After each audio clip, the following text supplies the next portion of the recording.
The bluebird is one of the most welcome residents among Missouri's birds. Its bright colors and cheerful song make it a favorite with almost everyone.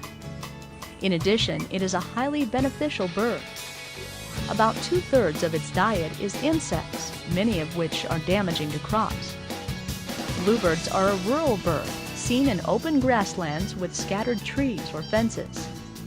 Urban residents seldom see bluebirds and sometimes become concerned that they are rare. Actually, bluebird numbers are on the rise. They're about 4 times as abundant as they were just a decade ago.